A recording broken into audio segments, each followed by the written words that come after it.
वाहिगुरु जी का खालसा वाहिगुरु जी की फतेह। आप सब जी का अज के कैंप विच बहुत बहुत स्वागत है जी। उम्मीद करते हाँ आप सब जी घरे अपने अपने घरे सुरक्षित होवोगे, ठीक होवोगे। अज के कैंप की शुरुआत असीं जाप की सेवा तो करांगे जी। ते अज की जाप की सेवा निभाउणगे जी कुलजिंदर कौर जी, PPP नंबर 15639 देवीगढ़ तो। वाहिगुरु जी का खालसा वाहिगुरु जी की फतेह। एक ओंकार सतनाम करता पुरख निरभउ निर्वैर अकाल मूरत अजूनी सैभं गुर प्रसाद। एक ओंकार सतनाम करता पुरख निरभउ निर्वैर अकाल मूरत अजूनी सैभं गुर प्रसाद। एक ओंकार सतनाम करता पुरख निरभउ निर्वैर अकाल मूरत अजूनी सैभं गुर प्रसाद। एक ओंकार सतनाम करता पुरख निरभउ निर्वैर अकाल मूरत अजूनी सैभं गुर प्रसाद। एक ओंकार सतनाम करता पुरख निरभउ निर्वैर अकाल मूरत अजूनी सैभं गुर प्रसाद। वाहेगुरु वाहेगुरु वाहेगुरु वाहेगुरु वाहेगुरु वाहेगुरु वाहेगुरु। वाहेगुरु जी का खालसा वाहेगुरु जी की फतेह।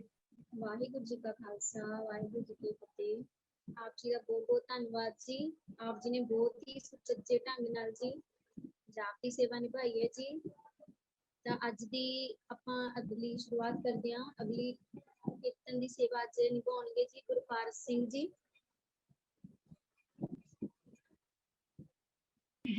जेकर नहीं जुड़े तो प्लीज कोई होर स्टूडेंट अगर सेवा लेना चाहता है तो ले सकते हैं जी। वाहेगुरु जी का खालसा वाहेगुरु जी की फतेह। वाहिगुरु जी का खालसा वाहिगुरु जी की फतेह जी। जिसके सिर ऊपर तू स्वामी सो दुख कैसा पावे सो दुख कैसा पावे। बोल न जाने माया मद माता मरना जीना मेरे राम राय तू संता का संत तेरे जो तेरे रंग राते स्वामी तिनका जन्म मरण दुख नासा दिन जन्म मरण दुख नासा।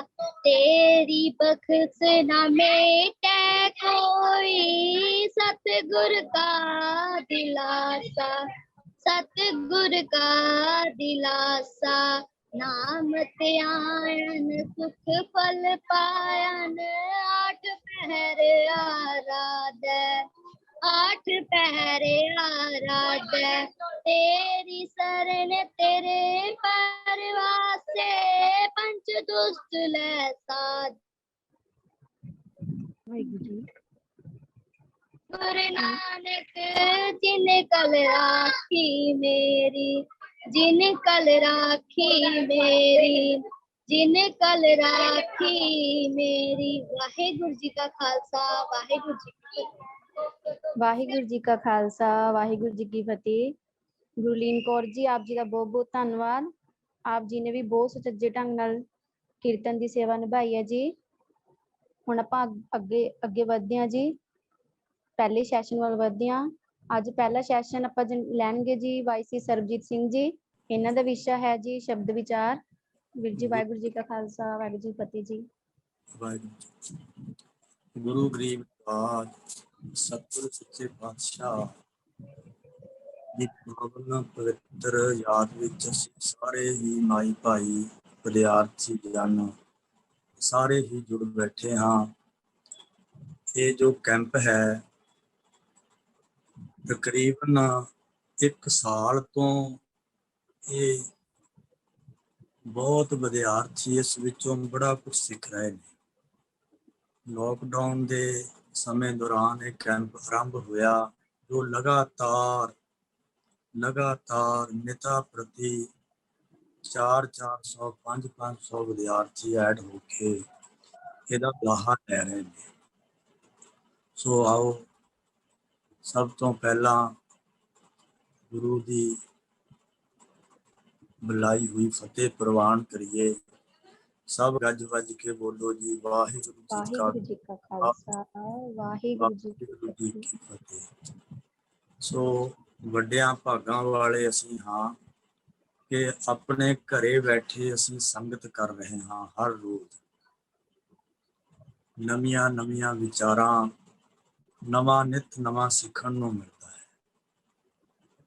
ਸੋ ਬਹੁਤ ਹੀ ਵੱਡਾ ਉਪਰਾਲਾ Guru Nanak multi university educate Punjab project ਵੱਲੋਂ ਵੀਰ ਜੀ ਜਸਵਿੰਦਰ ਸਿੰਘ ਜੀ UK ਵਾਲੇ, ਭੈਣ ਜੀ ਜਸਪ੍ਰੀਤ ਕੌਰ, ਸਾਰੀ ਮੈਨੇਜਮੈਂਟ ਵੱਲੋਂ ਬਹੁਤ ਹੀ ਉਦਮ ਕੀਤਾ ਜਾ ਰਿਹਾ ਹੈ ਕਿ ਵਿਦਿਆਰਥੀਆਂ ਨੂੰ ਕਿਵੇਂ ਗੁਰਮਤਿ ਦਿੱਤੀ ਜਾਵੇ। ਸੋ ਆਓ, ਅੱਜ ਦਾਸ ਨੂੰ ਹੁਕਮ ਹੋਇਆ ਕਿ ਅੱਜ ਦੀ ਕਲਾਸ ਦੇ ਵਿੱਚ ਹਾਜ਼ਰੀ ਹੈ। ਸੋ ਉੱਤਮ ਭਾਗ ਨੇ, ਵੱਡੇ ਭਾਗ ਨੇ। ਸੋ ਅੱਜ ਸੇਵਾ ਦਾ ਸੁਭਾਗ ਪ੍ਰਾਪਤ ਹੋਇਆ। ਸੋ ਅੱਜ ਆਪਾਂ ਇੱਕ ਸ਼ਬਦ ਦੀ ਵਿਚਾਰ ਕਰਾਂਗੇ। ਗੁਰਬਾਣੀ ਦਾ ਸ਼ਬਦ ਜੋ ਹੈ ਉਸ ਦੀ ਵਿਚਾਰ ਕੀਤੀ ਜਾਵੇਗੀ, ਕਿਉਂਕਿ ਰੋਜ਼ ਨਵੀਆਂ ਵਿਚਾਰਾਂ ਅਸੀਂ ਗੁਰਮਤਿ ਦੀਆਂ ਸਿੱਖਦੇ ਹਾਂ। ਸੰਸਾਰਕ ਜੀਵਨ ਕਿਵੇਂ ਬਤੀਤ ਕਰਨਾ, ਪੜ੍ਹ ਲਿਖ ਕੇ ਅਸੀਂ ਕਿਵੇਂ ਵੱਡੇ ਅਹੁਦਿਆਂ ਤੇ ਪਹੁੰਚਣਾ, ਇਹ ਹਰ ਰੋਜ਼ ਅਸੀਂ ਸਿੱਖਦੇ ਹਾਂ। ਸਮਾਜ ਵਿੱਚ ਕਿਵੇਂ ਰਹਿਣਾ, ਦੂਸਰਿਆਂ ਦੀ ਇੱਜ਼ਤ ਕਿਵੇਂ ਕਰਨੀ ਹੈ, ਗੁਰਬਾਣੀ ਨੂੰ ਕਿਵੇਂ ਪੜ੍ਹਨਾ, ਕਿਵੇਂ ਵਿਚਾਰਨਾ ਤੇ ਆਪਣਾ ਜੀਵਨ ਗੁਰਬਾਣੀ ਮੁਤਾਬਕ ਢਾਲ ਕੇ ਆਪਣਾ ਜੀਵਨ ਸਫਲਾ ਕਰਨਾ। ਸੋ ਇਹ ਨਿਤਾ ਪ੍ਰਤੀ ਅਸੀਂ ਇਸ ਕਲਾਸ ਵਿੱਚੋਂ ਸਿੱਖਦੇ ਹਾਂ।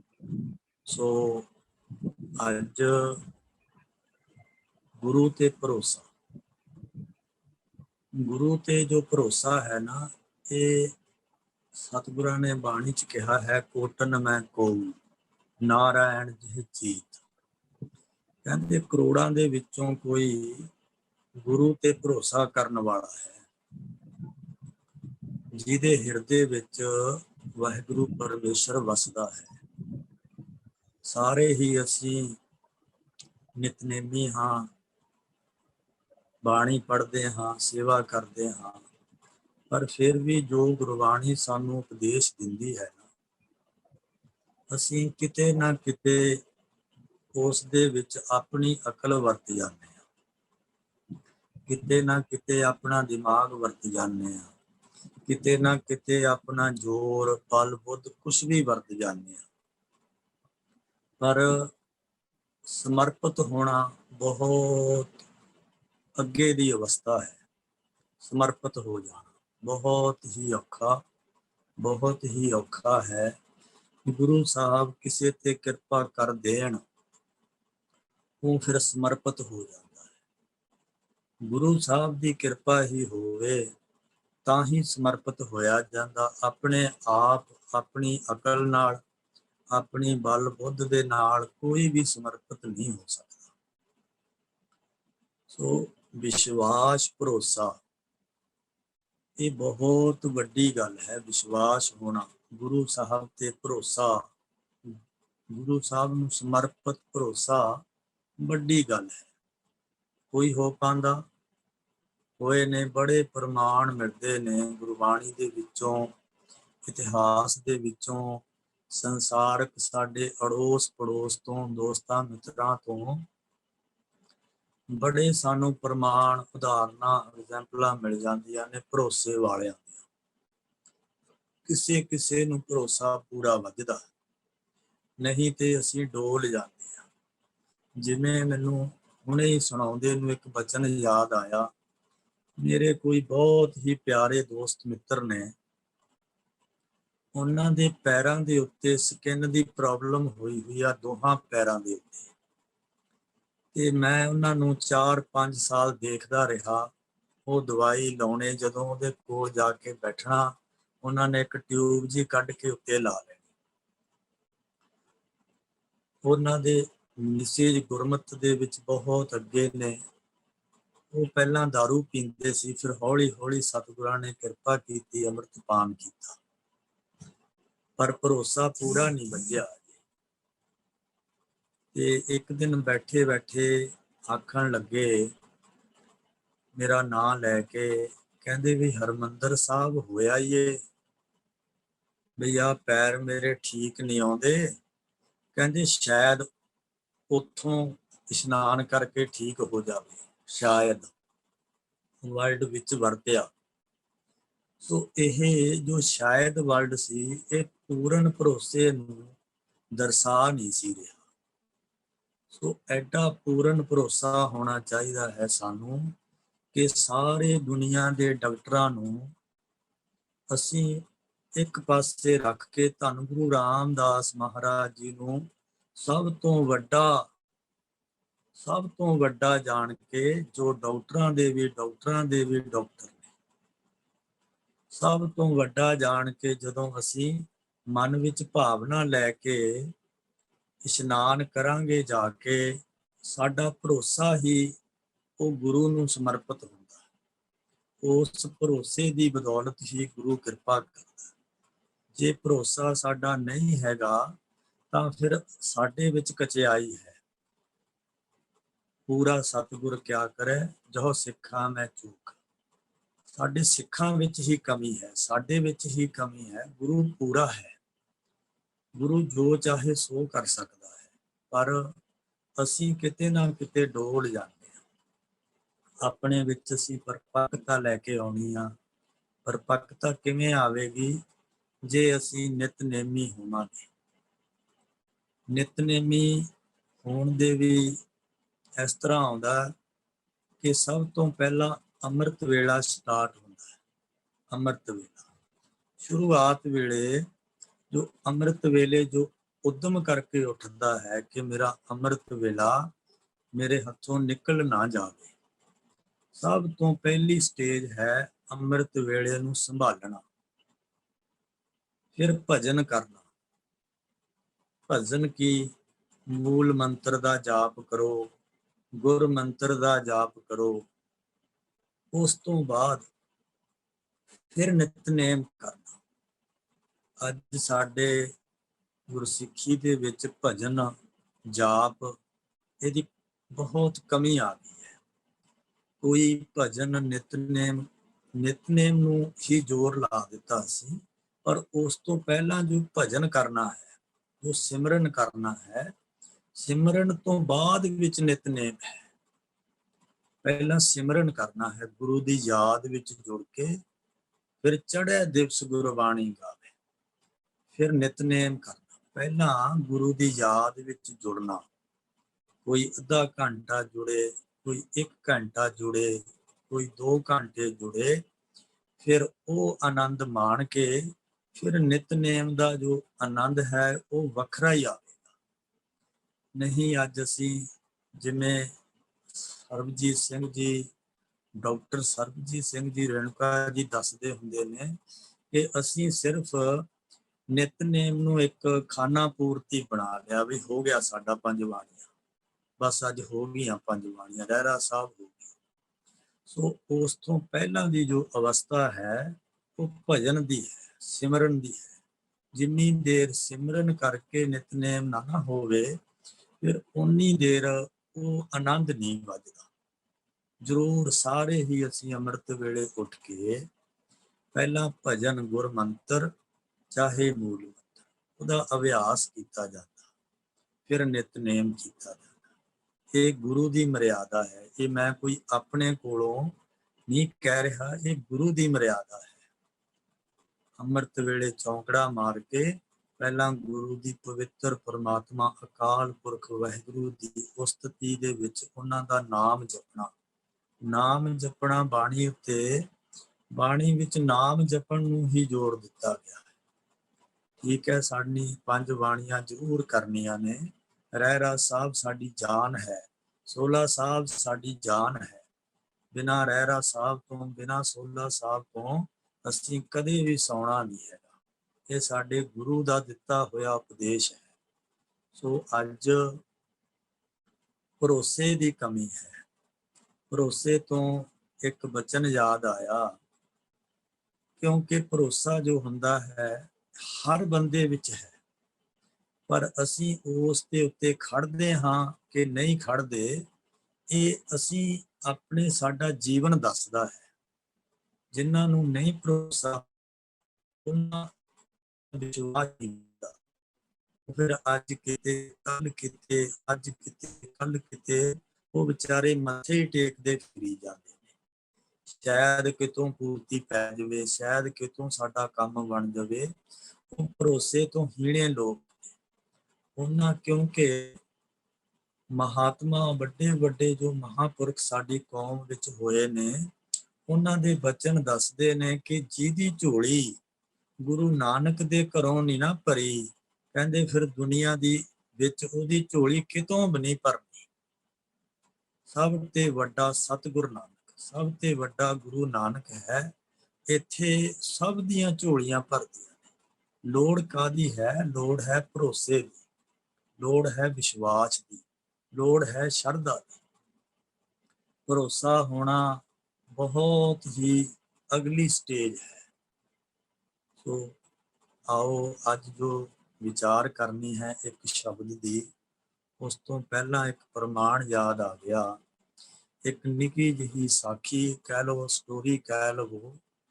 ਕਹਿੰਦੇ ਇੱਕ ਵਾਰੀ ਸਭ ਬੱਚੇ ਜਾਣਦੇ ਹੋ ਤੁਸੀਂ ਕਿ ਕਲਪਨਾ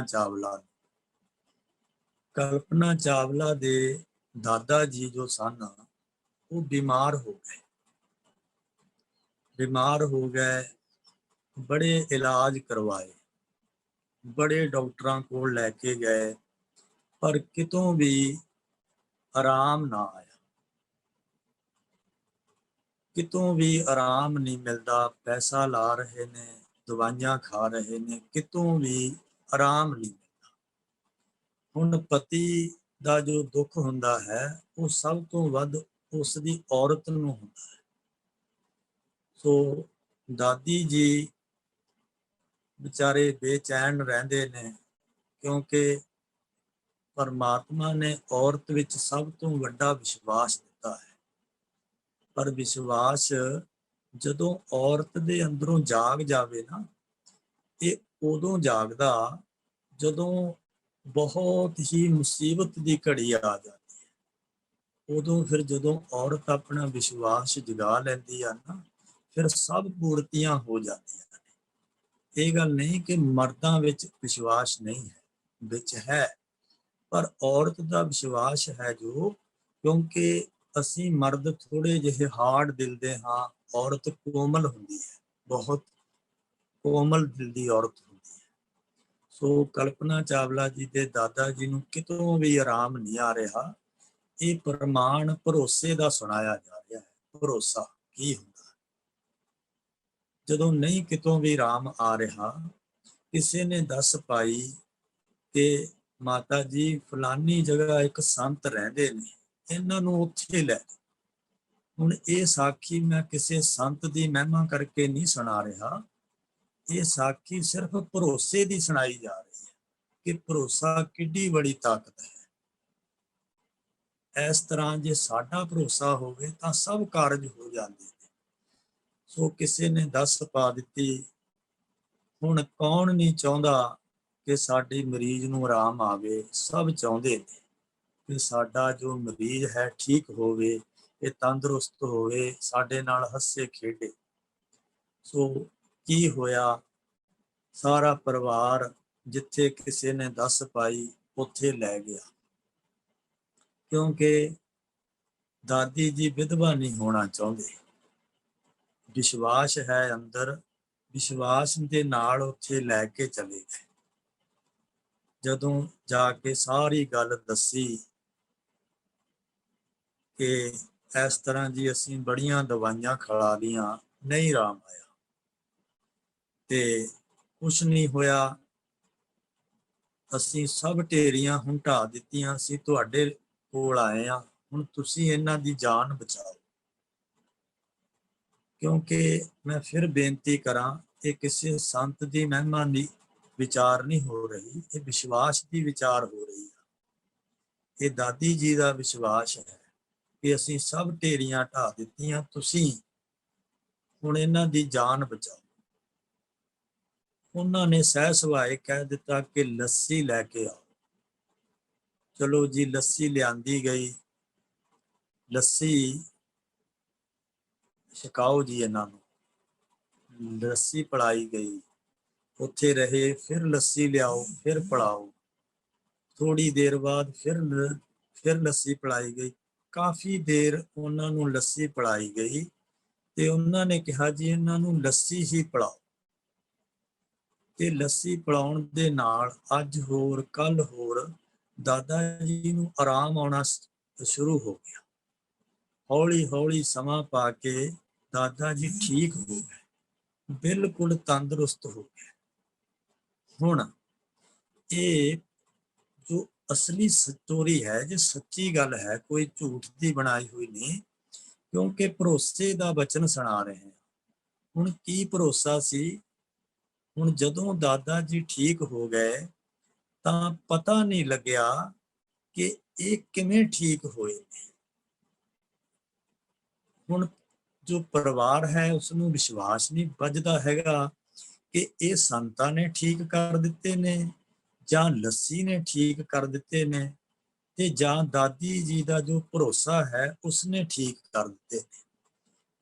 ਇਹਨਾਂ ਤਿੰਨਾਂ ਬਚਨਾਂ ਦੇ ਵਿੱਚੋਂ ਬਿਲਕੁਲ ਵੀ ਪਤਾ ਨਹੀਂ ਲੱਗ ਰਿਹਾ ਕਿ ਕਿਵੇਂ ਠੀਕ ਹੋ ਗਏ ਨੇ। ਪਰ ਇਹ ਭਰੋਸੇ ਦਾ ਬਚਨ ਹੈ, ਇਹ ਕਿਸੇ ਦੀ ਮਹਿਮਾ ਜਾਂ ਕਿਸੇ ਦੀ ਵਡਿਆਈ ਨਹੀਂ ਹੈ, ਗੱਲ ਭਰੋਸੇ ਦੀ ਹੈ। ਜਦੋਂ ਦਾਦਾ ਜੀ ਬਿਲਕੁਲ ਠੀਕ ਹੋ ਗਏ ਤਾਂ ਜਦੋਂ ਸ਼ੁਕਰਾਨਾ ਕਰਨਾ ਸੀ, ਸ਼ੁਕਰਾਨਾ ਕਿਸ ਦਾ ਕੀਤਾ ਗਿਆ? ਸ਼ੁਕਰਾਨਾ ਉਸ ਅਕਾਲ ਪੁਰਖ ਵਾਹਿਗੁਰੂ ਦੀਨ ਦੁਨੀਆ ਦੇ ਮਾਲਕ ਦਾ ਕੀਤਾ ਗਿਆ। ਵਾਹਿਗੁਰੂ ਦਾ ਸ਼ੁਕਰਾਨਾ ਕੀਤਾ ਗਿਆ। ਬਾਕੀ ਸਭ ਨੇ ਆਪੋ ਆਪਣੇ ਫਰਜ਼ ਨਿਭਾਏ। ਜੋ ਦਾਦਾ ਜੀ ਨੂੰ ਰਾਮ ਆਇਆ ਉਹ ਉਸ ਵਾਹਿਗੁਰੂ ਪਰਮਾਤਮਾ ਦੀ ਮਿਹਰ ਹੋਈ ਤਾਂ ਰਾਮ ਆਇਆ। ਇਸ ਦੇ ਵਿੱਚ ਫਿਰ ਬੇਨਤੀ ਕਰਾਂ ਕਿ ਕਿਸੇ ਦੀ ਵਡਿਆਈ ਨਹੀਂ ਹੈਗੀ, ਇਹਦੇ ਵਿੱਚ ਵਡਿਆਈ ਉਸ ਵਾਹਿਗੁਰੂ ਪਰਮਾਤਮਾ ਦੀ ਹੈ।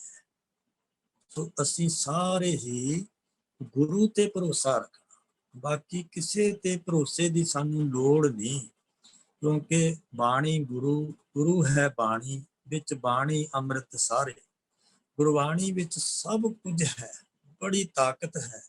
ਪਰ ਸਾਡੀਆਂ ਕਮਜ਼ੋਰੀਆਂ, ਅਸੀਂ ਆਪਣੀਆਂ ਕਮਜ਼ੋਰੀਆਂ ਨੂੰ ਦੂਰ ਕਰੀਏ। ਅਸੀਂ ਖੰਡੇ ਬਾਟੇ ਦੀ ਪਹੁਲ ਲੈਣੀ ਹੈ ਸਭ ਤੋਂ ਪਹਿਲਾਂ, ਫਿਰ ਗੁਰਮੰਤਰ ਮੂਲ ਮੰਤਰ ਪੰਜ ਪਿਆਰਿਆਂ ਵਜੋਂ ਨਾਮ ਦਿੱਤਾ ਜਾਂਦਾ ਹੈ, ਫਿਰ ਉਸ ਦਾ ਜਾਪ, ਫਿਰ ਪੰਜ ਬਾਣੀਆਂ। ਇਸ ਤਰ੍ਹਾਂ ਨਿਤ ਅਸੀਂ ਆਪਣੇ ਜੀਵਨ ਨੂੰ ਨਿਤਾ ਪ੍ਰਤੀ ਨਿਤਨੇਮੀ ਬਣਾਉਂਦੇ ਅਸੀਂ ਆਪਣੇ ਇਸ ਜੀਵਨ ਨੂੰ ਲੋਹੇ ਤੋਂ ਸੋਨਾ ਬਣਾ ਸਕਦੇ ਹਾਂ। ਪਰ ਉਦਮ ਸਾਨੂੰ ਆਪ ਕਰਨਾ ਪਵੇਗਾ, ਉਪਰਾਲਾ ਸਾਨੂੰ ਆਪ ਕਰਨਾ ਪਵੇਗਾ।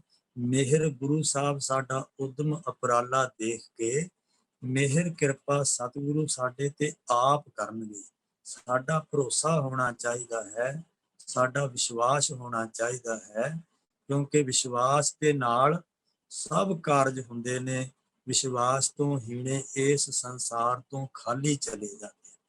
ਸੋ ਭਰੋਸੇ ਦੀ ਇਹ ਨਿੱਕੀ ਜਿਹੀ ਜੋ ਪ੍ਰਮਾਣ ਸੀ, ਇਹ ਨਿੱਕਾ ਜਿਹਾ, ਇਹ ਭਰੋਸੇ ਦਾ ਸੀ, ਕਿਸੇ ਦੀ ਮਾਣ ਵਡਿਆਈ ਨਹੀਂ ਸੀ ਇਹਦੇ ਵਿੱਚ। ਕਿ ਵਾਹਿਗੁਰੂ ਪਰਮਾਤਮਾ ਨੇ ਕਿਰਪਾ ਕੀਤੀ, ਵੱਡੇ ਵੱਡੇ ਰੋਗੀ ਅੱਜ ਵੀ ਦਰਬਾਰ ਸਾਹਿਬ ਤੋਂ ਠੀਕ ਹੁੰਦੇ ਨੇ, ਵੱਡੇ ਵੱਡੇ ਰੋਗੀ ਐਸੇ ਕਿਉਂਕਿ ਸਾਡੀ ਕੌਮ ਉਹਨਾਂ ਨੂੰ ਦਿਖਾੜਦੀ ਨਹੀਂ ਹੈਗੀ। ਜਿੰਨੇ ਵੀ ਉੱਥੇ ਰੋਜ਼ ਜਿੰਨਿਆਂ ਦੇ ਦੁੱਖ ਟੁੱਟਦੇ ਨੇ ਨਾ, ਉਹਨਿਆਂ ਨੂੰ ਵਿਖਾਲਿਆ ਨਹੀਂ ਜਾ ਸਕਦਾ, ਦੱਸਿਆ ਨਹੀਂ ਜਾ ਸਕਦਾ, ਬਿਆਨ ਨਹੀਂ ਕੀਤਾ ਜਾ ਸਕਦਾ। ਰੋਜ਼ ਗੁਰੂ ਰਾਮਦਾਸ ਜੀ ਦੇ ਘਰੋਂ ਬੇਅੰਤ ਸੰਗਤਾਂ ਆਪਣੇ ਦੁੱਖ ਦਲਿੱਦਰ ਦੂਰ ਕਰਦੀਆਂ ਨੇ। ਅਸੀਂ ਵੀ ਗੁਰੂ ਸਾਹਿਬ ਜੀ ਤੇ ਭਰੋਸਾ ਰੱਖੀਏ। ਵਿਸ਼ਵਾਸ ਰੱਖੀਏ ਗੁਰੂ ਸਾਹਿਬ ਸਾਡੇ ਤੇ ਵੀ ਮਿਹਰ ਕਰਨ, ਸਾਡੇ ਤੇ ਵੀ ਕਿਰਪਾ ਕਰਨ। ਜੋ ਅੱਜ ਦਾ ਸ਼ਬਦ ਵਿਚਾਰ ਹੈ, ਆਓ ਹੁਣ ਅਸੀਂ ਗੁਰਬਾਣੀ ਦਾ ਉਹ ਸ਼ਬਦ ਜਿਸ ਦੀ ਅੱਜ ਵਿਚਾਰ ਹੋਣੀ ਹੈ, ਸਿਰਫ ਉਸ ਦੇ ਨਾਲ ਸਾਂਝ ਪਾਈਏ। ਆਓ ਉਸ ਗੁਰਬਾਣੀ ਦਾ ਪਹਿਲਾਂ ਪੂਰਾ ਸ਼ਬਦ ਸੁਣੀਏ, ਫਿਰ ਇੱਕ ਇੱਕ ਪੰਕਤੀ ਕਰਕੇ ਆਪਾਂ ਸਾਰੇ ਹੀ ਉਸ ਦੇ ਅਰਥ ਵਿਚਾਰਾਂਗੇ। ਮਨ ਚਿੱਤ ਹਿਰਦੇ ਇਕਾਗਰ ਕਰਕੇ ਸਾਰੇ ਹੀ ਪਿਆਰ ਤੇ ਸ਼ਰਧਾ ਦੇ ਨਾਲ ਗੁਰੂ ਸਾਹਿਬ ਜੀ ਦੀ ਉਚਾਰੀ ਹੋਈ ਪਵਿੱਤਰ ਬਾਣੀ ਦਾ ਸ਼ਲੋਕ ਸਰਵਣ ਕਰੋ ਜੀ। ਵਾਹਿਗੁਰੂ ਜੀ। ਬਿਲਾਵਲ ਮਹੱਲਾ ਪੰਜਵਾ। ਪ੍ਰਭ ਜੀ ਤੂੰ ਮੇਰੇ ਪ੍ਰਾਨ ਆਧਾਰੈ, ਨਮਸਕਾਰ ਡੰਡੌਤ ਵੰਦਨਾ।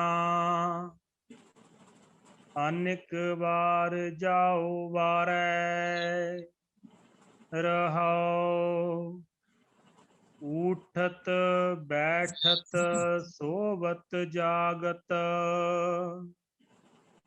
ਇਹ ਮਨ ਤੁਝ ਹੈ ਚਿਤਾਰੈ, ਸੁਖ ਦੁਖ ਇਸ ਮਨ ਕੀ ਬਿਰਥਾ। ਤੁਝ ਹੀ ਆਗੈ ਸਾਰੈ, ਤੂੰ ਮੇਰੀ ਓਟ। ਬਲ ਬੁੱਧ ਧਨ ਤੁਮ ਹੀ, ਤੁਮ ਹੈ ਮੇਰੇ ਪਰਵਾਰੈ। ਜੋ ਤੁਮ ਕਰਹੁ ਸੋਈ ਭਲ ਹਮਰੈ, ਭੇਖ ਨਾਨਕ ਸੁਖ ਚਰਨਾਰੈ। ਸਤਿਗੁਰ ਸੱਚੇ ਪਾਤਸ਼ਾਹ ਗੁਰੂ ਅਰਜਨ ਦੇਵ ਜੀ ਮਹਾਰਾਜ, ਬਿਲਾਵਲ ਮਹੱਲਾ ਪੰਜਵਾ। ਬਿਲਾਵਲ ਰਾਗ ਹੈ। ਗੁਰੂ ਅਰਜਨ ਦੇਵ ਜੀ ਮਹਾਰਾਜ ਜੀ ਦਾ ਉਚਾਰਿਆ ਹੋਇਆ ਇਹ ਪਾਵਨ ਪਵਿੱਤਰ ਸ਼ਬਦ ਹੈ। ਇਸ ਦੇ ਵਿੱਚ ਗੁਰੂ ਅਰਜਨ ਦੇਵ ਜੀ ਮਹਾਰਾਜ ਉਸ ਪ੍ਰਭੂ ਪਰਮਾਤਮਾ ਦੀ ਜੋ ਵਡਿਆਈ ਕਰਦੇ ਨੇ, ਉਹ ਕਿਸ ਤਰ੍ਹਾਂ ਬਿਆਨ ਕੀਤੀ ਹੈ, ਅਸੀਂ ਸਭ ਨੇ ਮਨ ਚਿੱਤ ਇਕਾਗਰ ਕਰਕੇ ਸਰਵਣ ਕਰਨੀ ਹੈ। ਪ੍ਰਭ ਜੀ ਤੂੰ ਮੇਰੇ ਪ੍ਰਾਨ ਆਧਾਰੇ। ਸੋ ਗੁਰੂ ਜੀ ਮਾਣ ਵਡਿਆਈ ਉਸ ਪਰਮਾਤਮਾ ਨੂੰ ਬਖਸ਼ ਰਹੇ ਨੇ। ਇਸ ਪਹਿਲੀ ਪੰਕਤੀ ਦੇ ਵਿੱਚ ਸਤਿਗੁਰੂ ਜੀ ਕੀ ਮਾਣ ਵਡਿਆਈ ਉਸ ਪਰਮਾਤਮਾ ਨੂੰ ਬਖਸ਼ ਰਹੇ ਨੇ। ਪਿਆਰ ਨਾਲ ਪਹਿਲੀ ਪੰਕਤੀ ਦਾ ਪਾਠ ਸਰਵਣ ਕਰੋ ਜੀ। ਪ੍ਰਭ ਜੀ ਤੂੰ ਮੇਰੇ ਪ੍ਰਾਨ ਆਧਾਰੈ, ਨਮਸਕਾਰ ਡੰਡੌਤ ਵੰਦਨਾ। ਅਨੇਕ ਵਾਰ ਜਾਉ ਵਾਰੈ। ਪ੍ਰਭ ਜੀ ਤੂੰ ਮੇਰੇ ਪ੍ਰਾਨ ਆਧਾਰ ਹੈ। हे ਪ੍ਰਭੂ ਜੀ ਤੂੰ ਮੇਰੇ ਪ੍ਰਾਣਾਂ ਦਾ ਆਸਰਾ ਹੈ। ਆਧਾਰ ਹੁੰਦੇ ਆਧਾਰ ਹੈ, ਆਧਾਰ ਆਸਰਾ ਸਹਾਰਾ। हे ਪ੍ਰਭ ਜੀ ਤੂੰ ਮੇਰੇ ਪ੍ਰਾਣਾਂ ਦਾ ਸਹਾਰਾ ਹੈ, ਆਸਰਾ ਹੈ। ਇਹ ਵਿਸ਼ਵਾਸ ਹੈ, ਇਹ ਭਰੋਸਾ ਹੈ ਜੋ ਪਹਿਲਾਂ ਭੂਮਿਕਾ ਆਪ ਜੀ ਨੂੰ ਸੁਣਾਈ ਗਈ ਹੈ। ਪਹਿਲਾਂ ਹੀ ਆਧਾਰ ਹੈ, ਆਸਰਾ ਸਹਾਰਾ।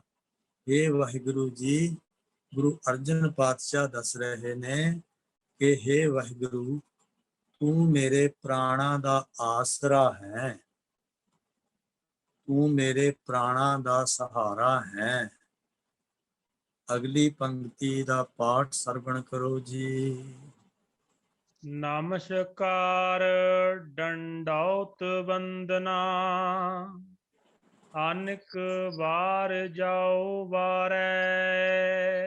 ਨਮਸਕਾਰ ਰਹਾਉ ਨਮਸਕਾਰ, ਡੰਡੌਤ ਬੰਦਨਾ। ਨਮਸਕਾਰ ਦੋਵੇਂ ਹੱਥ ਜੋੜ ਕੇ ਕੀਤੀ ਜਾਂਦੀ ਹੈ। ਡੰਡੌਤ, ਡੰਡੌਤ ਧਰਤੀ ਦੇ ਉੱਤੇ ਲੇਟ ਕੇ ਕੀਤੀ ਜਾਂਦੀ ਹੈ। ਬੰਦਨਾ ਬੇਨਤੀ, ਨਮਸਕਾਰ ਡੰਡੌਤ ਬੰਦਨਾ। हे ਵਾਹਿਗੁਰੂ, ਮੈਂ ਤੈਨੂੰ ਨਮਸਕਾਰ ਡੰਡੌਤ ਕਰਕੇ ਬੰਦਨਾ ਅਨਕ ਵਾਰ। हे ਵਾਹਿਗੁਰੂ ਜੀ, ਇੱਕ ਵਾਰ ਨਹੀਂ, ਅਨਕ ਵਾਰ ਜਾਓ ਬਾਰੇ। हे ਵਾਹਿਗੁਰੂ ਜੀ, ਮੈਂ ਤੁਹਾਡੇ ਤੋਂ ਅਨੇਕਾਂ ਵਾਰ ਵਾਰਿਆ ਜਾਂਦਾ ਹਾਂ, ਵਾਰੇ ਜਾਂਦਾ ਹਾਂ, ਕਿਉਂਕਿ ਇਹ ਸਤਿਗੁਰਾਂ ਨੂੰ ਵਾਹਿਗੁਰੂ ਪਰਮੇਸ਼ਰ ਦੇ ਉੱਤੇ ਭਰੋਸਾ ਹੈ। ਅਸੀਂ ਇਸ ਸ਼ਬਦ ਤੋਂ ਭਰੋਸਾ ਲੈਣਾ ਹੈ। ਗੁਰੂ ਅਰਜਨ ਪਾਤਸ਼ਾਹ ਅਕਾਲ ਪੁਰਖ ਵਾਹਿਗੁਰੂ ਤੇ ਕਿੱਡਾ ਭਰੋਸਾ ਕਰ ਰਹੇ ਨੇ, ਕਿੱਡਾ ਵਿਸ਼ਵਾਸ ਕਰ ਰਹੇ ਨੇ, ਕਿੰਨਾ ਸਤਿਕਾਰ ਦੇ ਰਹੇ ਨੇ। ਪਹਿਲੀਆਂ ਦੋ ਪੰਕਤੀਆਂ ਦੇ ਵਿੱਚ, ਪ੍ਰਭ ਜੀ ਤੂੰ ਮੇਰੇ ਪ੍ਰਾਨ ਆਧਾਰ ਹੈ, ਨਮਸਕਾਰ ਡੰਡੌਤ ਬੰਦਨਾ, ਅਨਕ ਵਾਰ ਜਾਓ ਬਾਰੇ। ਰਹਾ ਤੇ ਮੈਂ ਅਨੇਕਾਂ ਵਾਰ ਵਾਰੇ ਵਾਹਿਗੁਰੂ ਜੀ ਤੁਹਾਡੇ ਤੋਂ ਜਾਂਦਾ ਹਾਂ, ਕਿਉਂਕਿ ਤੁਸੀਂ ਦੀਨ ਦੁਨੀਆ ਦੇ ਮਾਲਕ ਹੋ। ਤੁਸੀਂ ਸਾਰੇ ਸੰਸਾਰ ਨੂੰ ਰੋਜੀ ਰੋਟੀ ਸਾਰਿਆਂ ਦੀ ਪਾਲਣਾ ਕਰਦੇ ਹੋ। ਸੋ ਇਸ ਵਾਸਤੇ हे ਵਾਹਿਗੁਰੂ ਜੀ, ਮੈਂ ਤੁਹਾਡੇ ਤੋਂ, ਗੁਰੂ ਅਰਜਨ ਪਾਤਸ਼ਾਹ ਦੱਸ ਰਹੇ ਨੇ, ਮੈਂ ਤੁਹਾਡੇ ਤੋਂ ਵਾਰੇ ਜਾਂਦਾ ਹਾਂ ਜੀ। ਊਠਤ ਬੈਠਤ ਸੋਬਤ ਜਾਗਤ, ਇਹ ਮਨ ਤੁਝ ਹੈ ਚੇਤਾਰੈ। ਕਿਉਂਕਿ ਜਿਸ ਨੂੰ ਵਾਹਿਗੁਰੂ ਦੇ ਨਾਲ ਪਿਆਰ ਹੋ ਗਿਆ, ਉਸ ਦੀ ਫਿਰ ਲਿਵ ਲੱਗ ਜਾਂਦੀ ਹੈ।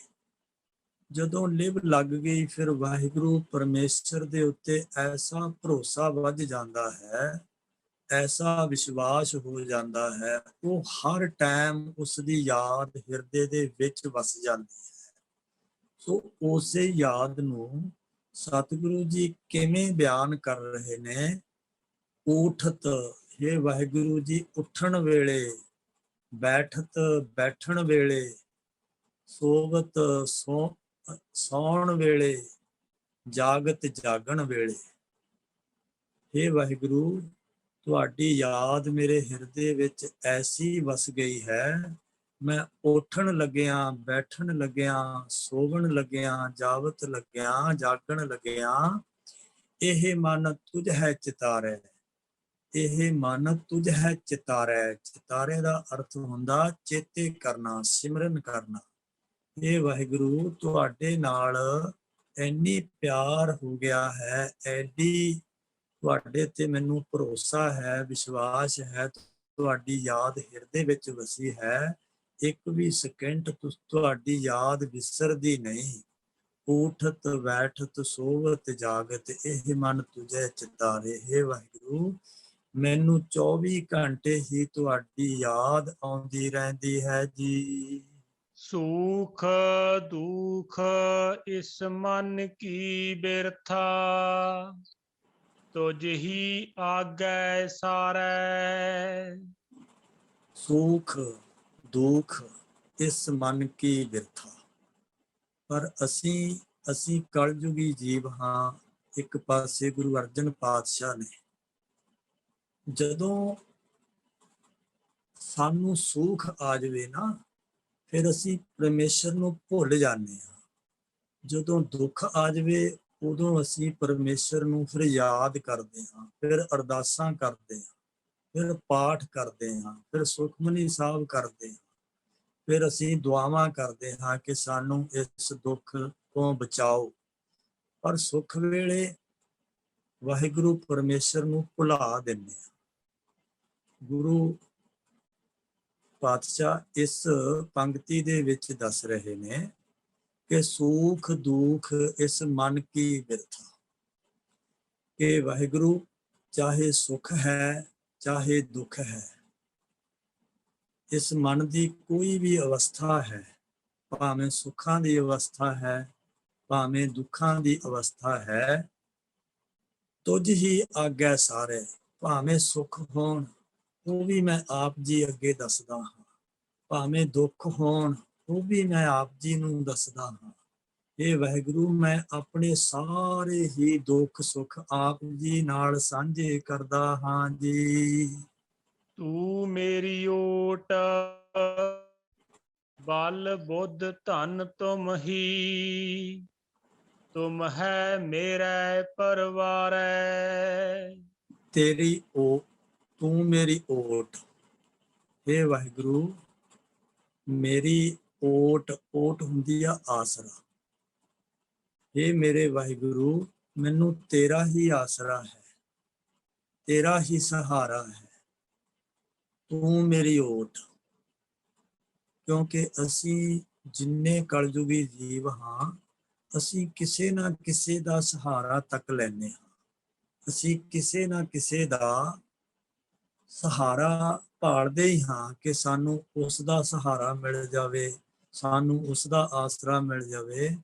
ਪਰ ਗੁਰੂ ਅਰਜਨ ਦੇਵ ਜੀ ਮਹਾਰਾਜ ਦੱਸਦੇ ਨੇ ਕਿ ਤੂੰ ਮੇਰੀ ਓਟ। हे ਵਾਹਿਗੁਰੂ, ਤੂੰ ਹੀ ਮੇਰਾ ਸਹਾਰਾ ਹੈ, ਬਲ ਬੁੱਧ ਧਨ ਤੁਮ ਹੀ। हे ਵਾਹਿਗੁਰੂ ਜੀ, ਮੇਰਾ ਸਹਾਰਾ ਵੀ ਤੂੰ ਹੈ, ਮੇਰਾ ਬਲ ਹੁੰਦਾ ਜ਼ੋਰ ਤਾਕਤ, ਬੁੱਧ ਹੁੰਦੀ ਆ ਅਕਲ, ਧਨ ਹੁੰਦੀ ਆ ਅਨੇਕਾਂ ਪ੍ਰਕਾਰ ਦਾ ਧਨ ਹੈ। ਤੂੰ ਮੇਰੀ ਓਟ, ਬਲ ਬੁੱਧ ਧਨ ਤੁਮ ਹੀ। हे ਵਾਹਿਗੁਰੂ ਜੀ, ਤੁਸੀਂ ਹੀ ਮੇਰੀ ਓਟ ਸਹਾਰਾ ਹੋ, ਤੁਸੀਂ ਹੀ ਮੇਰਾ ਬਲ ਤਾਕਤ ਹੋ, ਤੁਸੀਂ ਹੀ ਮੈਨੂੰ ਬੁੱਧੀ ਬਖਸ਼ੀ ਹੈ, ਤੁਸੀਂ ਹੀ ਮੈਨੂੰ ਧਨ ਬਖਸ਼ਿਆ ਹੈ। ਤੁਮ ਹੀ, ਤੂੰ ਮੇਰੀ ਓਟ, ਬਲ ਬੁੱਧ ਧਨ ਤੁਮ ਹੀ, ਤੁਮ ਹੈ ਮੇਰਾ ਪਰਿਵਾਰ। हे ਵਾਹਿਗੁਰੂ ਜੀ, ਮੇਰਾ ਪਰਿਵਾਰ ਤੁਸੀਂ ਹੀ ਹੋ।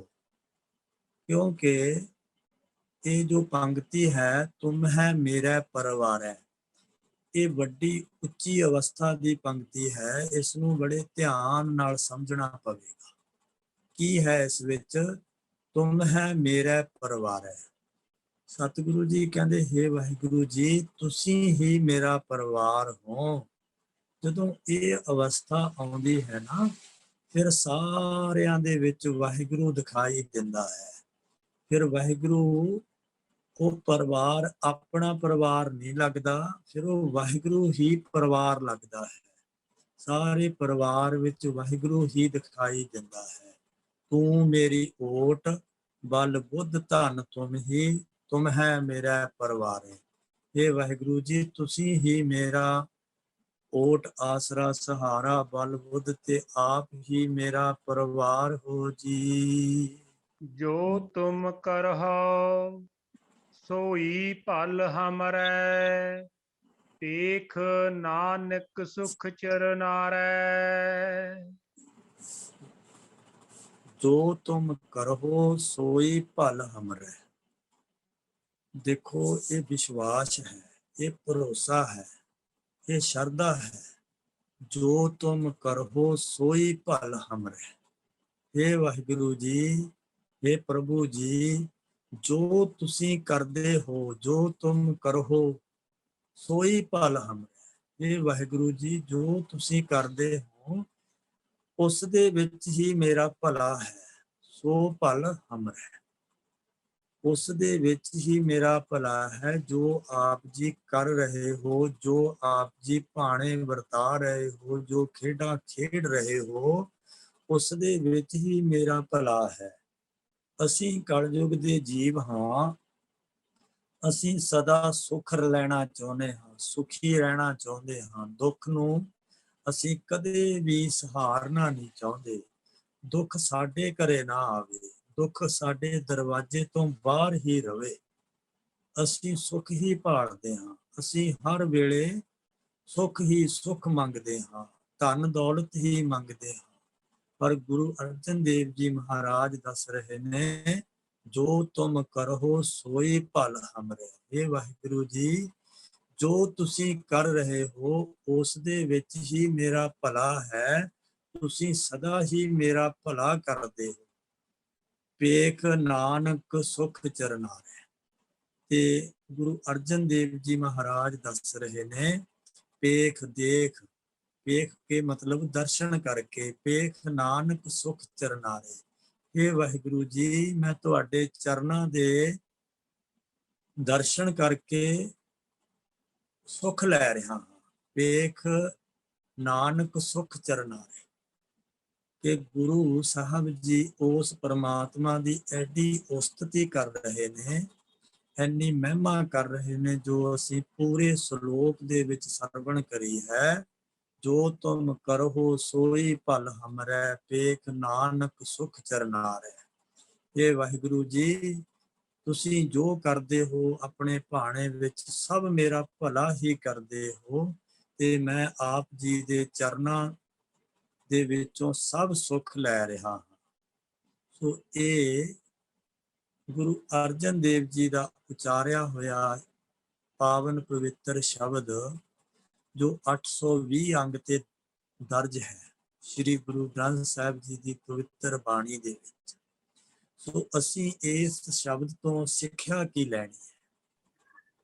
ਗੁਰੂ ਅਰਜਨ ਦੇਵ ਜੀ ਮਹਾਰਾਜ ਦੀਨ ਦੁਨੀਆ ਦੇ ਮਾਲਕ ਨੇ। ਉਸ ਪ੍ਰਭੂ ਪਰਮਾਤਮਾ ਦੀ ਉਸਤਤੀ ਕਰ ਰਹੇ ਨੇ, ਉਹਦੇ ਤੇ ਜਿੱਡਾ ਵਿਸ਼ਵਾਸ ਸਤਿਗੁਰੂ ਜੀ ਜਤਾ ਰਹੇ ਨੇ। ਕਾਸ਼ ਅਸੀਂ ਵੀ ਇਸ ਸ਼ਬਦ ਤੋਂ ਸਿੱਖਿਆ ਲੈ ਕੇ ਉਸ ਵਾਹਿਗੁਰੂ ਪਰਮੇਸ਼ਰ ਪਰਮਾਤਮਾ ਨਾਲ ਅਸੀਂ ਵੀ ਕਿਣਕਾ ਮਾਤਰ ਪਿਆਰ ਪਾ ਲਈਏ, ਤਾਂ ਸਾਡੇ ਦੁੱਖ, ਦਲਿੱਦਰ, ਕਲੇਸ਼, ਕਸ਼ਟ ਸਭ ਨਾਸ ਹੋ ਜਾਣਗੇ। ਜੋ ਲੋਕ ਦਿਨ ਰਾਤ ਮਨੋਕਾਮਨਾ ਮੰਗੀ ਜਾਂਦੇ ਨੇ, ਮਨੋਕਾਮਨਾ ਕਦੇ ਵੀ ਪੂਰੀਆਂ ਨਹੀਂ ਹੁੰਦੀਆਂ ਸੰਸਾਰ ਦੀਆਂ। ਕਿ ਜਿਸ ਨੂੰ ਵੀ ਸੌਣ ਵੇਲੇ ਸੋਹਲਾ ਸਾਹਿਬ ਦਾ ਪਾਠ ਭੁੱਲ ਜਾਏਗਾ ਨਾ, ਉਹ ਅਜੇ ਇਹ ਸਮਝੇ ਕਿ ਮੇਰਾ ਅਜੇ ਵਾਹਿਗੁਰੂ ਨਾਲ ਪਿਆਰ ਨਹੀਂ ਪਿਆ, ਅਜੇ ਮੈਂ ਸ਼ੁਰੂਆਤ ਹੀ ਨਹੀਂ ਕੀਤੀ। ਸੋਹਲਾ ਸਾਹਿਬ ਦਾ ਪਾਠ ਇੰਨਾ ਜ਼ਰੂਰੀ ਹੈ, ਸਿਖਾਇਆ ਜਾਂਦਾ ਹੈ, ਦੱਸਿਆ ਜਾਂਦਾ ਹੈ ਕਿ ਜੋ ਸੋਹਲਾ ਸਾਹਿਬ ਦੀ ਬਾਣੀ ਹੈ, ਇਹ ਇੰਨੀ, ਅਸੀਂ ਇੰਨਾ ਪਿਆਰ ਪਾਉਣਾ ਹੈ ਸੋਹਲਾ ਸਾਹਿਬ ਦੇ ਨਾਲ, ਕਿਉਂਕਿ ਅੰਮ੍ਰਿਤ ਵੇਲੇ ਇਸ਼ਨਾਨ ਕਰਕੇ ਸਾਨੂੰ ਨਿਤਨੇਮ ਯਾਦ ਆ ਜਾਂਦਾ। ਅਸੀਂ 5 ਬਾਣੀਆਂ ਕਰਨੀਆਂ ਨੇ। ਰਹਿਰਾ ਸਾਹਿਬ ਵੇਲੇ ਗੁਰਦੁਆਰੇ ਸਪੀਕਰ ਬੋਲਦਾ, ਸਾਨੂੰ ਯਾਦ ਆ ਜਾਂਦਾ, ਅਸੀਂ ਰਹਿਰਾ ਸਾਹਿਬ ਕਰਨੀ ਹੈ। ਪਰ ਸੌਣ ਵੇਲੇ ਵੱਡੇ ਵੱਡੇ ਗਿਆਨੀ, ਵੱਡੇ ਵੱਡੇ ਵਿਦਵਾਨ ਦਾਸ ਨੇ ਆਪਣੇ ਮੂੰਹੋਂ ਸੁਣੇ ਨੇ, ਆਖਦੇ ਸਟੇਜਾਂ ਦੇ ਉੱਤੇ, ਕਿ ਸੋਹਲਾ ਸਾਹਿਬ ਦਾ ਪਾਠ ਕਈ ਵਾਰੀ ਸਾਨੂੰ ਵੀ ਯਾਦ ਨਹੀਂ ਰਹਿੰਦਾ। ਠੰਡ ਇੰਨੀ ਹੁੰਦੀ ਆ, ਅਸੀਂ ਰਜਾਈ ਦੇ ਵਿੱਚ ਵੜ ਜਾਈਦਾ, ਮੂੰਹ ਵਿੱਚ ਕਰ ਲਈਦਾ, ਤੇ ਸੋਹਲਾ ਸਾਹਿਬ ਦਾ ਪਾਠ ਕਰਨਾ ਭੁੱਲ ਜਾਂਦਾ। ਸੋ ਅਸੀਂ ਸਾਰੇ ਹੀ ਇੱਕ ਆਪਣਾ ਪੈਰਾਮੀਟਰ ਰੱਖੀਏ ਕਿ ਜੇ ਅਸੀਂ ਸੋਹਲਾ ਸਾਹਿਬ ਦਾ ਪਾਠ ਨਹੀਂ ਨਾ ਕੀਤਾ, ਤੇ ਅਜੇ ਸਾਡਾ ਵਾਹਿਗੁਰੂ ਪਰਮੇਸ਼ਰ ਦੇ ਨਾਲ, ਗੁਰੂ ਨਾਲ ਅਜੇ ਸਾਡਾ ਪੂਰਾ ਪਿਆਰ ਨਹੀਂ ਪਿਆ। ਅਸੀਂ ਇਸ ਪਿਆਰ ਨੂੰ ਵਧਾਉਣਾ ਹੈ। ਉਦਮ ਕਰੋ, ਫਿਰ ਅਗਲੇ ਦਿਨ ਸੋਹਲਾ ਸਾਹਿਬ ਨਾ ਭੁੱਲ ਜਾਵੇ। ਫਿਰ ਉਸ ਤੋਂ ਅਗਲੇ ਦਿਨ, ਜਿਸ ਦਿਨ ਸਾਨੂੰ ਸੌਣ ਵੇਲੇ ਵਾਹਿਗੁਰੂ ਦੀ ਯਾਦ ਆ ਗਈ, ਤੇ ਉੱਠਣ ਵੇਲੇ ਤਾਂ ਅਸੀਂ ਰੋਜ਼ ਯਾਦ ਕਰਦੇ ਹੀ ਹਾਂ। ਤੇ ਜਿਸ ਦਿਨ ਇਸ ਨੂੰ ਕਹਿੰਦੇ ਨੇ ਕਟਾਕਸ਼ ਕੁੰਡਲ। ਕਟਾਕਸ਼ ਕੁੰਡਲ ਕੀ ਹੁੰਦਾ ਹੈ? ਜਿਵੇਂ ਇੱਕ ਚੌਲਾਂ ਦਾ ਭਰਿਆ ਹੋਇਆ ਕੜਾਹਾ ਹੁੰਦਾ ਹੈ। ਉਸ ਕੜਾਹੇ ਨੂੰ ਭਾਵੇਂ 100 ਬੰਦਾ ਚੱਕਣ ਲੱਗ ਜਾਵੇ, 100 ਬੰਦਾ ਹੱਥ ਪਾ ਲਵੇ, ਉਹ ਕੜਾਹਾ ਚੌਲਾਂ ਦਾ ਨਹੀਂ ਚੱਕਿਆ ਜਾਂਦਾ। ਪਰ ਉਸ ਨੂੰ ਚੱਕਣ ਲਈ ਕਟਾਕਸ਼ ਕੁੰਡਲ ਵਰਤਣਾ ਪੈਂਦਾ ਹੈ। ਉਸ ਨੂੰ 2 ਬੰਦੇ ਹੀ ਚੱਕ ਦਿੰਦੇ ਨੇ। ਉਸ ਦੇ ਕੁੰਡਿਆਂ ਵਿੱਚ ਬਾਂਸ ਪਾ ਕੇ ਨਾ, ਇੱਕ ਜਾਣਾ ਬਾਂਸ ਨੂੰ ਉਧਰੋਂ ਚੱਕਦਾ ਤੇ ਦੂਜੇ ਜਾਣਾ ਉਧਰੋਂ ਚੱਕਦਾ, ਤੇ ਗੱਭੇ ਤੋਂ ਕੜਾਹਾ ਆਪਣੇ ਆਪ ਹੀ ਚੁੱਕਿਆ ਜਾਂਦਾ। ਸੋ ਇਹੀ ਵਚਨ ਹੈ ਜੋ ਸੋਹਲਾ ਸਾਹਿਬ ਦਾ ਹੈ। ਅੰਮ੍ਰਿਤ ਵੇਲੇ ਦਾ ਨਿਤਨੇਮ 5 ਬਾਣੀਆਂ ਦਾ, ਤੇ ਸ਼ਾਮ ਦਾ ਸੋਹਲਾ ਸਾਹਿਬ। ਬਾਕੀ ਸਾਰੇ ਦਿਨ ਦੇ ਕੀਤੇ ਹੋਏ ਕਾਰਜ ਸਾਡੇ ਆਪਣੇ ਆਪ ਸਤਿਗੁਰੂ ਜੀ ਸਫਲ ਕਰ ਦੇਣਗੇ ਜੀ। ਹੋਈਆਂ ਭੁੱਲਾਂ ਚੁੱਕਾਂ ਦੀ ਖਿਮਾ, ਬੇਅੰਤ ਪ੍ਰਕਾਰ ਦੀਆਂ ਕਮੀਆਂ ਤਰੁੱਟੀਆਂ ਪੇਸ਼ੀਆਂ ਰਹਿ ਜਾਂਦੀਆਂ ਨੇ। ਸੋ ਗੁਰੂ ਸਾਹਿਬ ਬਖਸ਼ਣ ਯੋਗ ਨੇ, ਗੁਰੂ ਦੀਆਂ ਸੰਗਤਾਂ ਬਖਸ਼ਣ ਯੋਗ ਨੇ। ਹੋਈਆਂ ਭੁੱਲਾਂ ਦੀ ਖਿਮਾ। ਸਭ ਨੂੰ ਵਾਹਿਗੁਰੂ ਜੀ ਕਾ ਖਾਲਸਾ, ਵਾਹਿਗੁਰੂ ਜੀ ਕੀ ਫਤਿਹ। ਵਾਹਿਗੁਰੂ ਜੀ ਕਾ ਖਾਲਸਾ, ਵਾਹਿਗੁਰੂ ਜੀ ਕੀ ਫਤਿਹ। ਵੀਰ ਜੀ ਆਪ ਜੀ ਦਾ ਬਹੁਤ ਬਹੁਤ ਧੰਨਵਾਦ ਜੀ। ਆਪ ਜੀ ਨੇ ਬਹੁਤ ਹੀ ਸੁਚੱਜੇ ਤਰੀਕੇ ਨਾਲ ਵਾਹਿਗੁਰੂ ਜੀ ਸ਼ਬਦ ਵਿਚਾਰ ਤੇ ਆਪਾਂ ਨੂੰ ਵਿਆਖਿਆ ਕਰਵਾਈ ਹੈਗੀ। ਆਪ ਜੀ ਨੇ ਪੰਜਵੇਂ ਪਾਤਸ਼ਾਹ ਜੀ ਦੀ ਬਾਣੀ ਦਾ ਸ਼ਬਦ ਪ੍ਰਭ ਜੀ ਤੂੰ ਮੇਰੇ ਪ੍ਰਾਨ ਆਧਾਰ ਹੈ, ਨਮਸਕਾਰ ਡੰਡੋਤ ਬੰਦਨਾ ਅਨੇਕ ਬਾਰ ਜਾਓ ਬਾਰ ਹੈ। ਇਸ ਸ਼ਬਦ ਤੇ ਆਪ ਜੀ ਨੇ ਬਹੁਤ ਹੀ ਅੱਛੇ ਤਰੀਕੇ ਨਾਲ, ਬਹੁਤ ਹੀ ਸੁਚੱਜੇ ਢੰਗ ਨਾਲ ਵਿਚਾਰ ਕਰਵਾਈ, ਵਿਆਖਿਆ ਕਰਵਾਈ। ਉਮੀਦ ਕਰਦੇ ਹਾਂ ਸਾਰੇ ਪੇਰੈਂਟਸ ਨੂੰ, ਬੱਚਿਆਂ ਨੂੰ ਸ਼ਬਦ ਤੇ ਵਿਚਾਰ ਸਮਝ ਆ ਗਈ ਹੋਏਗੀ ਤੇ ਉਹ ਅਮਲ ਵੀ ਕਰਨਗੇ। ਸੋ ਅੱਜ ਦੇ ਸ਼ਬਦ ਵਿਚਾਰ ਦੇ ਰਿਲੇਟਡ ਕਿਸੇ ਵੀ ਬੱਚੇ ਨੇ, ਪੇਰੈਂਟਸ ਨੇ ਆਪਣੇ ਸਵਾਲ ਕਰਨੇ ਹੋਣ, ਹੈਂਡ ਰੇਜ਼ ਕਰ ਸਕਦੇ ਨੇ ਜੀ, ਜਾਂ ਕੋਈ ਵਿਚਾਰ ਕਰਨੇ ਹੋਣ ਜੀ, ਹੈਂਡ ਰੇਜ਼ ਕਰ ਸਕਦੇ ਨੇ ਜੀ। ਹਾਂਜੀ ਵਾਹਿਗੁਰੂ ਜੀ। ਵਾਹਿਗੁਰੂ ਜੀ ਕਾ ਖਾਲਸਾ, ਵਾਹਿਗੁਰੂ ਜੀ ਕੀ ਫਤਿਹ। ਵਾਈਸੀ ਜੀ ਤੁਹਾਡਾ ਬਹੁਤ ਬਹੁਤ ਧੰਨਵਾਦ। ਤੁਸੀਂ ਬਹੁਤ ਵਧੀਆ ਤਰੀਕੇ ਨਾਲ ਦੱਸਿਆ ਕਿ ਅਸੀਂ ਆਪਣੇ ਪਰਮਾਤਮਾ ਤੇ ਭਰੋਸਾ ਕਿਵੇਂ ਬਣਾਉਣਾ ਹੈ। ਇੱਕ ਸਟੋਰੀ ਸ਼ੇਅਰ ਕਰਨਾ ਚਾਹੁੰਦੇ ਹਾਂ ਜੀ ਕਿ ਸਾਡੇ ਪਰਮਾਤਮਾ ਤੇ ਭਰੋਸਾ ਕਿਵੇਂ ਦਾ ਹੋਣਾ ਚਾਹੀਦਾ ਹੈ। ਇੱਕ ਵਾਰ ਕਿਸੇ ਇਲਾਕੇ ਦੇ ਵਿੱਚ ਮੀਂਹ ਨਹੀਂ ਪੈ ਰਿਹਾ ਸੀ, ਤਾਂ ਸੰਗਤਾਂ ਨੇ ਵੀ ਉੱਥੇ ਇਹ ਕੀਤਾ ਕਿ ਅਸੀਂ ਨਾ ਇਕੱਠੇ ਹੋ ਕੇ ਦਰਬਾਰ ਹਾਲ 'ਚ ਜਾਵਾਂਗੇ ਤੇ ਮਤਲਬ ਗ੍ਰੰਥੀ ਸਿੰਘ ਨੂੰ ਕਹਾਂਗੇ ਕਿ ਅਰਦਾਸ ਬੇਨਤੀ ਕਰ ਦਿਓ ਤੁਸੀਂ ਕਿ ਗੁਰੂ ਪਾਤਸ਼ਾਹ ਜੀ ਦੇ ਚਰਨਾਂ 'ਚ ਵੀ ਕੱਲ ਨੂੰ ਜਿਹੜੀ ਕਿ ਮਤਲਬ ਮੀਂਹ ਪੈ ਜਾਵੇ ਤੇ ਜਿਹੜੀ ਫਸਲ ਹੈ ਉਹ ਮਤਲਬ ਵਧੀਆ ਹੋ ਜਾਵੇ। ਤੇ ਜਦੋਂ ਅਗਲਾ ਦਿਨ ਚੜ੍ਹਦਾ, ਸੰਗਤਾਂ ਇਕੱਠੀਆਂ ਹੋ ਕੇ ਅਰਦਾਸ ਬੇਨਤੀ ਕਰਾਉਣ ਦੇ ਲਈ ਦਰਬਾਰ ਹਾਲ 'ਚ ਜਾਂਦੀਆਂ ਨੇ, ਤਾਂ ਗ੍ਰੰਥੀ ਸਿੰਘ ਕਹਿੰਦੇ ਨੇ ਜੀ ਤੁਸੀਂ ਛਤਰੀਆਂ ਨਹੀਂ ਲੈ ਕੇ ਆਏਗੇ? ਤਾਂ ਉਹ ਕਹਿੰਦੇ ਆ ਜੀ ਨਹੀਂ। ਤੇ ਫਿਰ ਕਹਿੰਦੇ ਜੀ ਤੁਹਾਡੀ ਅਰਦਾਸ ਨਹੀਂ ਹੋ ਸਕਦੀ। ਗ੍ਰੰਥੀ ਸਿੰਘ ਜੀ ਕਹਿੰਦੇ ਨੇ, ਤੇ ਉਹ ਕਹਿੰਦੇ ਜੀ ਅਜਿਹਾ ਕਿਉਂ? ਕਹਿੰਦੇ ਜੀ ਤੁਹਾਨੂੰ ਵਿਸ਼ਵਾਸ ਨਹੀਂ ਹੈ ਕਿ ਜੇਕਰ ਤੁਸੀਂ ਅਰਦਾਸ ਕਰੋਗੇ ਕਿ ਪ੍ਰਮਾਤਮਾ ਜੀ ਮੀਂਹ ਪਾਉਣਗੇ ਤਾਂ ਤੁਹਾਡੀ ਫਸਲਾਂ ਹਰੀਆਂ ਭਰੀਆਂ ਹੋਣਗੀਆਂ, ਤਾਂ ਫਿਰ ਪ੍ਰਮਾਤਮਾ ਜੀ ਦੇ ਅੱਗੇ ਅਰਦਾਸ ਕਰਨ ਦਾ ਵੀ ਕੋਈ ਫਾਇਦਾ ਨਹੀਂ ਹੋਵੇਗਾ, ਕਿਉਂਕਿ ਉਸ ਪ੍ਰਮਾਤਮਾ ਦੇ ਅੱਗੇ ਅਸੀਂ ਅਰਦਾਸ ਕਰਨ ਤੋਂ ਪਹਿਲਾਂ ਸਾਡਾ ਵਿਸ਼ਵਾਸ ਇੰਨਾ ਹੋਵੇ ਕਿ ਅਸੀਂ ਤਿਆਰੀ ਕਰ ਲਈਏ ਜਿਸ ਚੀਜ਼ ਦੀ ਅਸੀਂ ਮੰਗ ਕਰ ਰਹੇ ਹਾਂ ਕਿ ਉਹ ਸਾਨੂੰ ਪ੍ਰਮਾਤਮਾ ਜੀ ਨੇ ਦੇ ਹੀ ਦੇਣੀ ਹੈ। ਤਾਂ ਮਤਲਬ ਉਹਨਾਂ ਨੂੰ ਕਹਿੰਦੇ ਨੇ ਕਿ ਜੀ ਫਿਰ ਤੁਹਾਡੀ ਅਰਦਾਸ ਗਈ ਵਿਅਰਥ ਹੈ ਜਿੰਨਾ ਚਿਰ ਤੁਹਾਡਾ ਭਰੋਸਾ ਨਹੀਂ ਹੈ ਉਸ ਪ੍ਰਮਾਤਮਾ ਤੇ। ਇਸ ਲਈ ਸਾਨੂੰ ਭਰੋਸਾ ਇੰਨਾ ਹੋਵੇ ਕਿ ਅਸੀਂ ਜੇਕਰ ਪ੍ਰਮਾਤਮਾ ਜੀ ਅੱਗੇ ਚਰਨਾਂ 'ਚ ਕਮਰਾਂ 'ਚ ਅਰਦਾਸ ਬੇਨਤੀ ਕਰਦੇ ਹਾਂ ਤਾਂ ਵੀ ਉਹ ਪੂਰੀ ਹੋਵੇਗੀ। ਸਾਡਾ ਪ੍ਰਮਾਤਮਾ ਬੇਅੰਤ ਹੈ, ਉਹ ਸਾਡੀ ਅਰਦਾਸ ਸਾਡੇ ਮੁਖ ਤੋਂ ਉਚਾਰਨ ਤੋਂ ਪਹਿਲਾਂ ਹੀ ਪੂਰੀ ਕਰਦਾ ਹੈ। ਤੇ ਇਸ ਕਰਕੇ ਅਸੀਂ ਜੋ ਵੀ ਪ੍ਰਮਾਤਮਾ ਜੀ ਤੋਂ ਮੰਗਣਾ ਕਰੀਏ ਤਾਂ ਸਾਨੂੰ ਵਿਸ਼ਵਾਸ ਹੋਵੇ ਕਿ ਪ੍ਰਮਾਤਮਾ ਜੀ ਸਾਨੂੰ ਜ਼ਰੂਰ ਦੇਣਗੇ ਜੇ ਅਸੀਂ ਭਰੋਸੇ ਨਾਲ ਉਸ ਚੀਜ਼ ਨੂੰ ਮੰਗ ਰਹੇ ਹਾਂ। ਵਾਹਿਗੁਰੂ ਜੀ ਕਾ ਖਾਲਸਾ, ਵਾਹਿਗੁਰੂ ਜੀ ਕੀ ਫਤਿਹ। ਬਹੁਤ ਬਹੁਤ ਧੰਨਵਾਦ ਜੀ ਤੁਹਾਡਾ, ਬਹੁਤ ਬਹੁਤ ਬਹੁਤ ਧੰਨਵਾਦ। ਹੁਣ ਆਪਾਂ ਅਗਲਾ ਹੈਂਡ ਰੇਜ਼ ਲਵਾਂਗੇ ਜੀ, ਜੈਸਮੀਨ ਕੌਰ। ਵਾਹਿਗੁਰੂ ਜੀ ਕਾ ਖਾਲਸਾ, ਵਾਹਿਗੁਰੂ ਜੀ ਕੀ ਫਤਿਹ ਜੀ। ਵਾਹਿਗੁਰੂ ਜੀ ਬਹੁਤ ਚੰਗੇ ਢੰਗ ਨਾਲ ਸਾਨੂੰ ਦੱਸਿਆ ਕਿ ਜੇ ਸਾਡਾ ਪਰਮਾਤਮਾ ਤੇ ਵਿਸ਼ਵਾਸ ਨਹੀਂ ਹੈਗਾ ਤੇ ਅਸੀਂ ਕਿੰਨਾ ਹੀ ਪਾਠ ਕਰ ਲਈਏ, ਬਟ ਜਿਹਦਾ ਵਿਸ਼ਵਾਸ ਨਹੀਂ ਹੈਗਾ ਤੇ ਕੋਈ ਫਾਇਦਾ ਨਹੀਂ ਹੈਗਾ। ਤੇ ਵਾਹਿਗੁਰੂ ਤੁਸੀਂ ਪੰਕਤੀ ਦੱਸੀ ਸੀ, ਨਮਸਕਾਰ ਡੰਡੋਤ ਬੰਦਨਾ ਅਨੇਕ ਬਾਰ ਜਬਾਰ ਹੈ। ਇੱਕ ਵਾਰ ਫਿਰ ਤੋਂ ਦੱਸੋਗੇ ਜੀ? ਹਾਂਜੀ, ਇੱਕ ਵਾਰ ਹੋਰ ਉਚਾਰਨ ਕਰੋ ਪੰਕਤੀ। ਨਮਸਕਾਰ ਡੰਡੋਤ ਬੰਦਨਾ ਅਨੇਕ ਬਾਰ ਜਾਉ ਬਾਰ ਹੈ। ਹਾਂਜੀ, ਨਮਸਕਾਰ ਡੰਡੋਤ ਬੰਦਨਾ ਅਨੇਕ ਬਾਰ ਜਾਉ ਬਾਰੈ। ਸਤਿਗੁਰੂ ਜੀ ਗੁਰੂ ਅਰਜਨ ਪਾਤਸ਼ਾਹ ਜੀ ਵਾਹਿਗੁਰੂ ਪਰਮੇਸ਼ਰ ਦੀ ਉਸਤਤੀ ਦੇ ਵਿੱਚ ਕੀ ਉਚਾਰਨ ਕਰਦੇ ਨੇ? ਨਮਸਕਾਰ। ਨਮਸਕਾਰ ਹੁੰਦੀ ਆ ਹੱਥ ਜੋੜ ਕੇ, ਜਿਵੇਂ ਅਸੀਂ ਸਤਿ ਸ੍ਰੀ ਅਕਾਲ ਬੁਲਾ ਦਿੰਦੇ ਹਾਂ, ਦੂਸਰੇ ਦੀ ਰਿਸਪੈਕਟ ਕਰਦੇ ਹਾਂ, ਨਮਸਕਾਰ। ਡੰਡੌਤ, ਡੰਡੌਤ ਹੁੰਦੀ ਆ ਲੇਟ ਕੇ, ਜ਼ਮੀਨ ਦੇ ਉੱਤੇ ਲੇਟ ਕੇ, ਪੈਰਾਂ ਦੇ ਅੰਗੂਠੇ ਤੇ ਉਂਗਲਾਂ ਥੱਲੇ ਲੱਗੀਆਂ ਹੁੰਦੀਆਂ ਨੇ, ਸਾਰਾ ਪੇਟ ਥੱਲੇ ਲੱਗਿਆ ਹੁੰਦਾ ਹੈ ਤੇ ਮੱਥਾ ਜ਼ਮੀਨ ਦੇ ਉੱਤੇ ਲੱਗਿਆ ਹੁੰਦਾ ਹੈ ਤੇ ਹੱਥਾਂ ਦੀਆਂ ਹਥੇਲੀਆਂ ਜ਼ਮੀਨ ਦੇ ਨਾਲ ਲੱਗੀਆਂ ਹੁੰਦੀਆਂ ਨੇ। ਇਸ ਨੂੰ ਡੰਡੌਤ ਬੰਦਨਾ ਕਹਿੰਦੇ ਨੇ। ਬੰਦਨਾ ਹੁੰਦੀ ਆ ਬੇਨਤੀ। ਅਨਕ ਬਾਰ ਜਾਉ ਬਾਰੈ। ਗੁਰੂ ਜੀ ਕਹਿੰਦੇ ਵੀ ਇਸ ਤਰ੍ਹਾਂ ਡੰਡੌਤ ਬੰਦਨਾ ਕਰਕੇ ਵਾਹਿਗੁਰੂ ਜੀ ਮੈਂ ਅਨੇਕਾਂ ਵਾਰ ਤੁਹਾਡੇ ਤੋਂ ਬਲਿਹਾਰੇ ਜਾਂਦਾ ਹਾਂ, ਵਾਰੇ ਵਾਰੇ ਜਾਂਦਾ ਹਾਂ। ਇਹ ਇਸ ਪੰਕਤੀ ਦਾ ਅਰਥ ਹੈ। ਵਾਹਿਗੁਰੂ ਜੀ ਕਾ ਖਾਲਸਾ ਵਾਹਿਗੁਰੂ ਜੀ ਕੀ ਫਤਿਹ। ਮੈਮ ਆਵਾਜ਼ ਆ ਰਹੀ ਹੈ? ਹਾਂਜੀ ਮੈਮ ਆ ਰਹੀ ਹੈ ਜੀ। सर का बहुत धन्यवाद करना चाहते हैं कल्याण सानू बड़ी वजह से कहती वाहिगुरु जी आप रात को 16 साहब ना करिए तो फिर क्या होगा? ਹਾਂਜੀ, ਹੁੰਦਾ ਕੁਝ ਨਹੀਂ ਹੈਗਾ। ਜੇ ਅਸੀਂ ਸੋਹਿਲਾ ਸਾਹਿਬ ਨਹੀਂ ਕਰਾਂਗੇ ਨਾ ਰਾਤ ਨੂੰ, ਤੇ ਫਿਰ ਅਸੀਂ ਇਹੀ ਸਮਝਣਾ ਹੈ ਕਿ ਸਾਡਾ ਅਜੇ ਗੁਰੂ ਨਾਲ ਪਿਆਰ ਨਹੀਂ ਹੈ, ਅਜੇ ਸਾਡਾ ਗੁਰੂ ਤੇ ਭਰੋਸਾ ਨਹੀਂ ਹੈ, ਕਿਉਂਕਿ ਸੌਣ ਲੱਗੇ ਸਾਨੂੰ ਨੀਂਦ ਪਿਆਰੀ ਹੋ ਗਈ, ਗੁਰੂ ਦੀ ਯਾਦ ਨਹੀਂ ਪਿਆਰੀ ਹੈਗੀ ਸਾਨੂੰ। ਬਾਕੀ ਹੁੰਦਾ ਕੁਛ ਨਹੀਂ ਕਿ ਜੇ ਅਸੀਂ ਸੋਹਿਲਾ ਸਾਹਿਬ ਨਹੀਂ ਕੀਤਾ ਸਾਨੂੰ ਕੁਝ ਹੋ ਜਾਏਗਾ।